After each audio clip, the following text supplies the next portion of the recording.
रीना झूठ बोल रही है। क्या इतने सालों के संबंध के बाद भी तुम्हें मुझ पर भरोसा नहीं है? क्या मैं एक नौकरानी को गलत नज़र से देखूंगा, उसे गलत इरादों से छूऊंगा? तुमने भरोसा कैसे कर लिया? रजनी, मुझे नहीं लगता था कि तुम्हें मेरे ऊपर यकीन नहीं होगा। रोहन अपनी बातों को बेहतर तरीके से रख रहा था रजनी के सामने, लेकिन रजनी की नज़र रसोई घर में सहमी सी खड़ी रीना पर टिकी थी। वह रीना के चेहरे को पढ़ने की कोशिश कर रही थी। रीना 5 सालों से उसके यहाँ काम कर रही थी। वह बहुत ईमानदार और कर्तव्यशील महिला है। 2 बच्चों की माँ रीना के पति हमेशा बीमार रहते हैं। अपने बच्चों और अपने परिवार का पेट भरने के लिए रीना रजनी के घर के अलावा भी कुछ घरों में काम करती है। लगभग रजनी की उम्र की ही होगी रीना, लेकिन रजनी को दीदी कहती है। रजनी अपने सारे सीक्रेट, सारी बातें भी रीना से शेयर करती हैं। उसे रीना के रूप में एक दोस्त मिल गया था। रजनी को रीना पर पूर्ण भरोसा है। तो वहीं रजनी के शादी के 10 साल हो चुके हैं। 10 सालों से रोहन के साथ रजनी का संबंध है। थोड़ी बहुत नोक-झोंक और घरेलू लड़ाई के अलावा रोहन से ज़्यादा कोई लड़ाई रजनी की कभी हुई नहीं है। रोहन ने भी किसी प्रकार बड़ी शिकायत का मौका नहीं दिया था।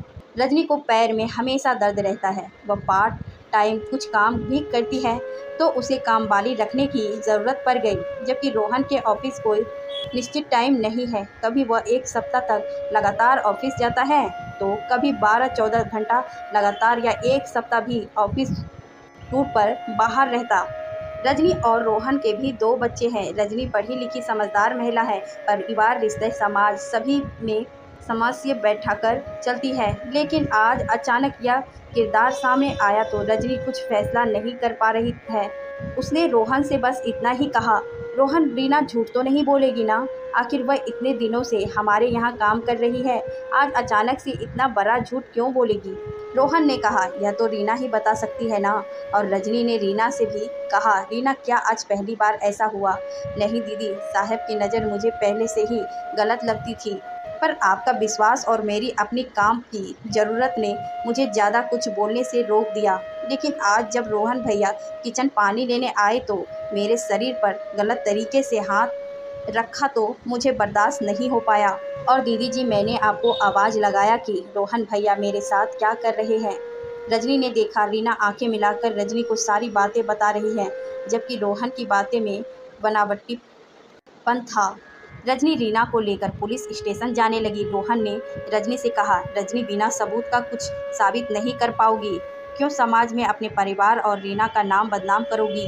रजनी ने कहा, मैं माँ, बहन और पत्नी और समाज का हिस्सा होने से पहले एक महिला हूँ, और एक महिला की अहमियत की रक्षा करना मेरी पहली प्राथमिकता है। और रही बात कि तुम्हारे चेहरे से ही नज़र आता है कि तुमने किया क्या है, और पुलिस वाले तो चेहरा पढ़ने के ही पढ़ाई पढ़ते हैं। तुम्हारी गलती उन्हें पता चल जाएगी। रोहन कुछ नहीं बोल पाया। उसे रजनी रीना का हाथ पकड़कर पुलिस स्टेशन के लिए निकल गई। रीना ने आंखों ही आंखों से रजनी को धन्यवाद कहा और गले लग गई। दीदी, आपने अपने पति से पहले मुझ पर भरोसा किया। मैं बहुत खुशकिस्मत हूँ कि मुझे आप जैसी दीदी मिली है।